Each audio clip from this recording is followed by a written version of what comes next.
कि एक्सरसाइज 7.3 का question number 2 question में दिया है AD is an altitude of an isosceles triangle ABC in which AB equals to AC show that. एक isosceles triangle दिया गया है ABC जिसकी दो साइड AB और AC ये एक दूसरे के इक्वल हैं और ट्राइंगल में ही हमें एक एल्टीट्यूड दिया गया है। एल्टीट्यूड हमेशा 90 डिग्री का एंगल बनाता है। सो एल्टीट्यूड यहाँ पर हमें दिया है AD। अब हमें दो चीज़ें शो करनी है, फर्स्ट और सेकेंड। सो सॉल्यूशन स्टार्ट होता है यहाँ से।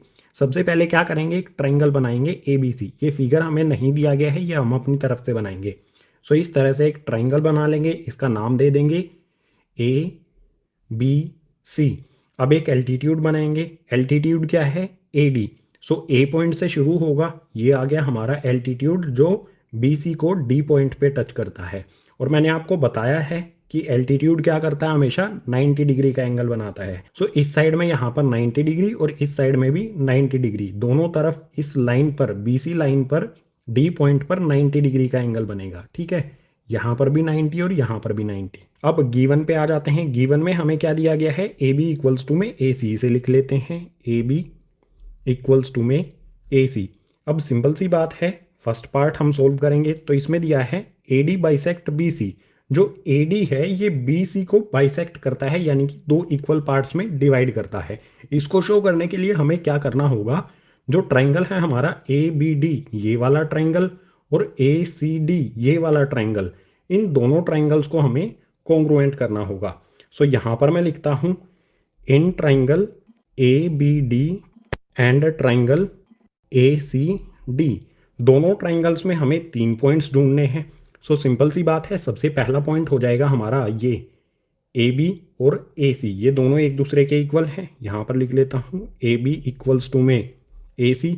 और इसका रीज़न क्या हो जाएगा, देखो गाइज हमें यहाँ पर क्वेश्चन में ही दिया गया है AB इक्वल्स टू AC, या फिर यहाँ पर गिवन में हमें इन्हें इसे लिखा है, तो रीज़न में यहाँ पर लिख देंगे गिवन। क्वेश्चन में ही हमें ये दिया गया है। अब सेकंड पॉइंट क्या होगा, ABD ट्रायंगल में AD आता है और ACD में भी ये साइड आती है AD। सो यहाँ पर मैं लिख सकता हूँ AD इक्वल्स टू में AD।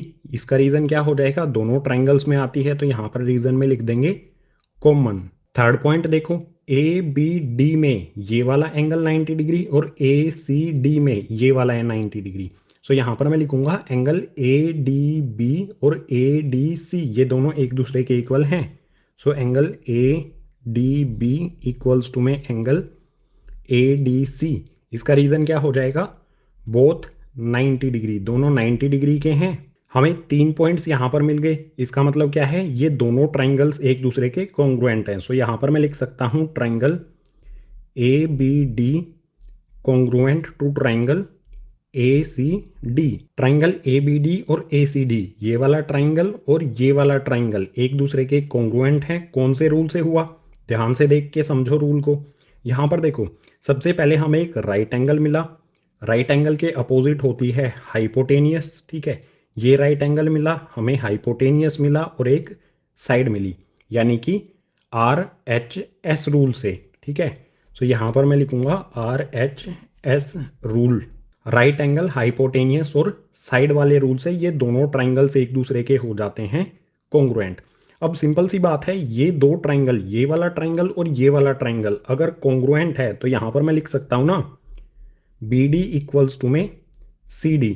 जो BD साइड है, इस वाले ट्रायंगल की साइड BD और इस वाले ट्रायंगल की साइड CD, ये एक दूसरे के इक्वल होगी। कौन से रूल से हो जाएगी गाइज, CP/CT। और अगर ये साइड BD और CD ये एक दूसरे के इक्वल है तो हम कह सकते हैं कि जो AD है ये BC को बाइसेक्ट करता है, यानी कि दो इक्वल पार्ट्स में BD और CD में डिवाइड करता है। सो यहाँ पर मैं लिख देता हूँ हैंस AD बाइसेक्ट्स BC। अगर BD और CD एक दूसरे के इक्वल हैं, इट मीन्स AD इसको बाइसेक्ट करता है BC लाइन को। सो फर्स्ट पार्ट में हमने यही करना था। अब आ जाते हैं सेकंड पार्ट पर। सेकंड पार्ट भी हमारा बिल्कुल छोटा सा है, यहाँ पर कर देते हैं सेकंड पार्ट को सोल्व। सेकंड पार्ट में हमें क्या करना है, AD बाइसेक्ट्स एंगल A। जो हमारी ये लाइन है AD, ये इस एंगल A को बाइसेक्ट करती है। सो सपोज कर लीजिए ये हमारा पूरा एंगल A है, इसमें इधर वाला एंगल जो है और इधर वाला एंगल है, इनको नाम दे देते हैं। ये मान लेते हैं हमारा एंगल होगा 1, ये हो जाएगा हमारा 2। सो एंगल 1 और 2 इक्वल होंगे। यहाँ पर सबसे पहले मैं लिखता हूँ एंगल 1 इक्वल्स टू में एंगल 2, ये दोनों एक दूसरे के इक्वल होंगे। क्यों इक्वल होंगे? इसका B D A C D इन दोनों ट्राइंगल्स को कॉन्ग्रुएंट प्रूव किया है। So A B D triangle में आता है एंगल 1 और ए सी डी में आता है एंगल 2। ये दोनों ट्राइंगल्स एक दूसरे के कॉन्ग्रुएंट हैं, तो एंगल 1 और एंगल 2 इक्वल हो जाएगा। कौन से रूल से guys? C P C T rule से। अब बिल्कुल सिंपल सी बात है, अगर एंगल 1 और एंगल 2 ये दोनों एक दूसरे के इक्वल हैं, इट मीन्स हम ये कंक्लूजन निकाल सकते हैं कि इन दोनों को इक्वल पार्ट्स में कौन सी लाइन डिवाइड करती है? A D. तो यहां पर मैं लिख देता हूं, hence A D bisects angle A. जो ए डी लाइन है ये एंगल ए को बाइसेक्ट करती है, यानी कि दो